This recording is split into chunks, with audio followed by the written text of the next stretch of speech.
मैं हूं जगतपाल। पूरा पंचपरगना आज एक बहुत ही व्यापक डर और भय आक्रांत होकर के जी रही है। मैं बात कर रहा हूं आतंकों की, जिस आतंक का शिकार आज पंचपरगना वासी हो रहे हैं।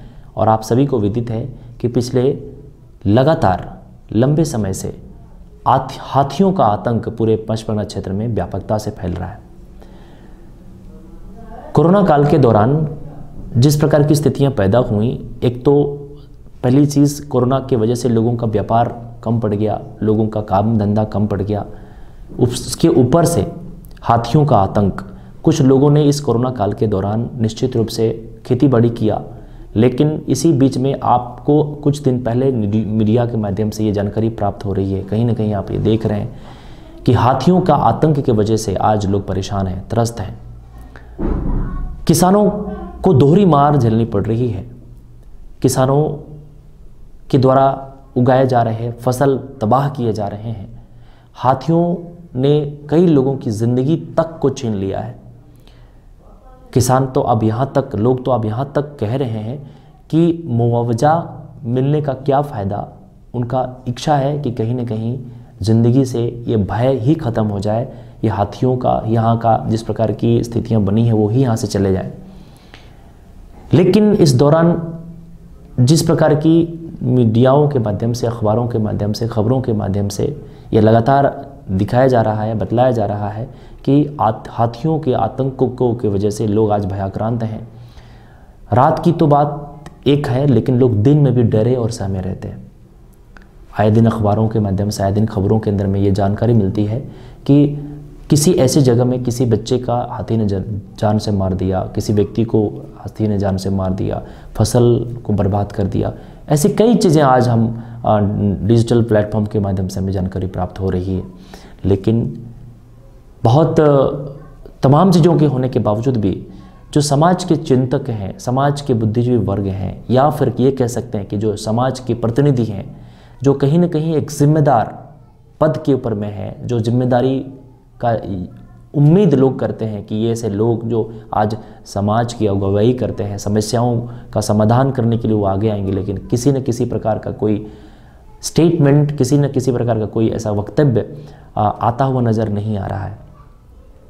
लोग ये उम्मीद करके बैठे हैं कहीं ना कहीं कोई जनप्रतिनिधि, जो कि आज अव्वल दर्जे के जनप्रतिनिधि हैं, जो आज समाज में कहीं ना कहीं आज जब भी कभी कोई ऐसी घटनाएं घटती हैं तो कभी धरना प्रदर्शन, तो कभी आवाज़ उठाते हैं। लेकिन आज ये दोहरी बात क्यों? आज हाथियों के प्रकोप से जिस प्रकार की स्थितियां बनी हैं, उनके लिए आवाज़ क्यों नहीं उठाया जा रहा है? उनके लिए क्यों ऐसा कोई प्रयास नहीं किया जा रहा है जिससे केवल हाथियों का यहाँ से जो मुक्ति के लिए क्यों कोई प्रयास नहीं किया जा रहा है? हालांकि कुछ दिन पहले तमाड़ के पूर्व मुखिया जी का एक स्टेटमेंट आया। उन्होंने कहीं ना कहीं ये बात कही है कि हाथियों के वजह से आज यहाँ के लोग, इस क्षेत्र के लोग बहुत डरे सहमे हुए हैं, काफ़ी दुखी हैं। और कहीं ना कहीं ये भी सामने बात आई है कि भारतीय जनता पार्टी की जो लोग हैं, उन लोगों ने हाथियों को हटाने के लिए ज्ञापन भी उन्होंने सौंपा है, उनके लिए कार्रवाई करने की मांग भी उन्होंने की है। लेकिन कहीं ना कहीं जिस प्रकार की स्थितियां अभी बनी हैं इस पूरे पंचपरगना क्षेत्र में, और जो भी लोग, कम से कम इतना तो हो सकता है कि भाई लोगों के जो डर है, उनका जो भय है, उन भयों का क्या इलाज है? इस प्रकार के डर का क्या इलाज है? लोग आज डरे सहमे हैं। तो आज जो स्थितियां बनी हैं उसके हिसाब से ये कहा जा सकता है कि जो हाथियों का प्रकोप है, लोगों की जान जा रही है, फसल तबाह किए जा रहे हैं, और इन तमाम चीज़ों की वजह से जो नुकसान, दोहरी नुकसान किसानों को भोगना पड़ रहा है, झेलना पड़ रहा है, उसके वजह से आज समाज के लोग त्रस्त हैं, पंचपरगना के लोग त्रस्त हैं। और ये उम्मीद कर रहे हैं कि कहीं ना कहीं कोई आगे आए और इस प्रकार की जो जन समुदाय की जो समस्याएं हैं उनका समाधान हो सके। और निश्चित रूप से हमारी ये भी प्रयास है कि जो घटनाएं हैं जो दिख रही हैं उनका समाप्ति होना चाहिए, उनके लिए आगे आना चाहिए।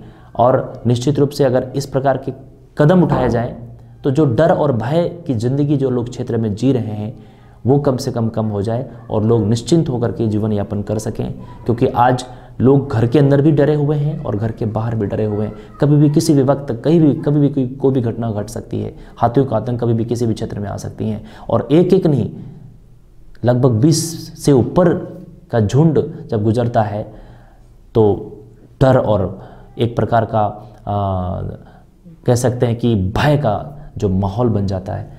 तो हाथियों का आतंक निश्चित रूप से क्षेत्र में भरा हुआ है और जो जिम्मेदार जनप्रतिनिधि हैं, जबकि कई ऐसी जो चीज़ें होती हैं उनके लिए आवाज़ उठाते हैं, कभी धरना प्रदर्शन तो कभी जुलूस निकलता है, लेकिन आखिर क्या ये समस्या नहीं है कि इसके लिए भी लोग आकर के इस पर काम करें, आवाज़ उठाएं, सरकार तक ये बातें पहुंचाएं ताकि सरकार इस पर अपनी जो व्यवस्था है उस पर करे। लेकिन क्या आज ये समस्या नहीं है? बहुत बड़ी समस्या है। लोग इससे डरे हुए समय में लोग चाहते हैं कि हाथियों से मुक्ति मिल जाए, लोग चाहते हैं मुआवजा मिले या ना मिले, हाथियों का डर और भय से मुक्ति मिल जाए। तो ये बहुत बड़ी एक बात है और ये बहुत बड़ा जनसाधारण का समस्या है और इन समस्या का निराकरण भी होना चाहिए। तो आइए हम सब इस बात को उठाएं ताकि इस क्षेत्र में जनता जो आज त्रस्त है हाथियों के भय से, उनको इस डर से मुक्ति मिल सके और वो एक खुशहाल ज़िंदगी जी सकें।